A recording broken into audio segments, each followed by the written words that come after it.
D'atmosphère Océane avec de l'illustration jeunesse. Plongeons dans le monde merveilleux de l'imaginaire avec votre, là pour le coup aussi, véritable coup de cœur. Et on vous comprend, on va voir.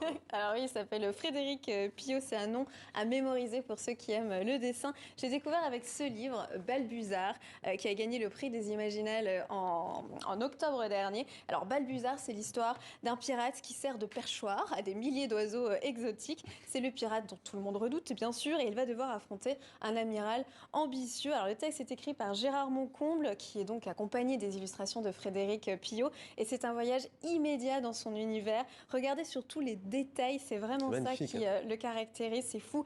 Chaque dessin est une œuvre d'art à part entière, un vrai tableau dans lequel on peut se pencher des heures. Regardez sa barbe là, chaque poil dessiné, enfin c'est vraiment fou. Voilà, j'ai été tout de suite subjuguée, vous l'avez compris. Écoutez-le, d'ailleurs, il parle de ce processus de création. Je travaille d'abord en petit, d'abord en très petit. Et parce que c'est important, enfin, c'est vraiment mes recherches d'images, c'est-à-dire de cadrage, de point de vue, de voir où je pose ma caméra, qu'est-ce que je mets dans l'image, tout ça. Une fois que l'image est composée et que je suis content, voilà, de ce que ça peut donner, du coup je peux passer en plus grand. Ça prend du temps. Sur cette image-là, je pense que j'ai dû passer une dizaine de jours, peut-être 10-12 jours, comme ça. Je fais quand même des crayonnés très très précis où il y a déjà un peu tous les détails. Et comme ça, quand je passe après à la couleur, je m'en sers vraiment comme un guide que j'ai toujours sous les yeux. Voilà. Et là, on voit que ça a bougé au niveau de mon point de vue. C'est-à-dire que les mouettes, je les ai fait s'envoler. Là, elles étaient posées et puis elles se sont envolées.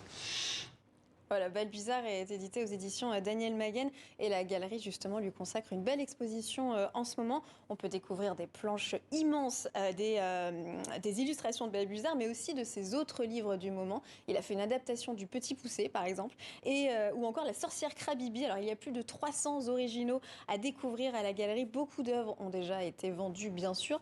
D'ailleurs, petite anecdote, le réalisateur Guillermo del Toro suit cet illustrateur depuis un moment. Il est fan de lui, il lui a déjà acheté 4 planches il y a quelques années. Voilà, alors Frédéric Piot nous parle justement des univers qui l'ont influencé dans ses différentes créations. Ça faisait très longtemps que j'avais envie de me plonger vraiment dans le grand bain des pirates. Après la mer, là, je suis retourné en forêt. Et là, alors c'est pas que je peux dessiner les yeux fermés, mais c'est vrai que c'est un univers que je maîtrise, enfin je trouve beaucoup plus. C'est une adaptation du Petit Poucet. Alors un texte écrit par Agnès Leydig. On est dans un petit moment relativement calme encore, mais on commence à s'inquiéter un tout petit peu là. L'enfant adore aussi regarder et passer du temps sur une image, se laisser emporter. Certaines lumières, certaines matières, certains éclairages comme ça amènent une réalité, une vérité qui est super plaisante quand l'univers est complètement imaginaire et complètement déformé et du coup ça permet d'entrer et d'y croire. Et quand on est enfant, on s'amuse à y croire.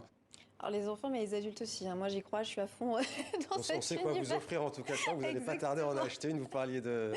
Alors l'exposition, justement, elle est à voir donc, à la galerie Daniel Maguen jusqu'au vendredi 28 janvier. Et ce week-end, l'artiste sera en séance de dédicace. On a eu la chance, avec Guillaume Gouet, d'en avoir une de séance de dédicace. Vous le voyez sur ses photos. Et alors regardez, je vous la montre. Je sais, vous avez un chat. Mais oui. Vous avez un chat.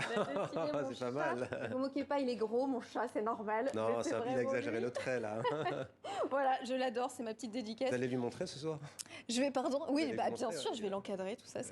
On a envie de protéger le livre quand même, il va y avoir des coups de griffe. Mais n'empêche, blague à part, ces dédicaces sont vraiment des œuvres d'art à part entière. Enfin, il met du cœur, c'est super. C'est assez bluffant. Merci pour cette découverte. Océane, à demain.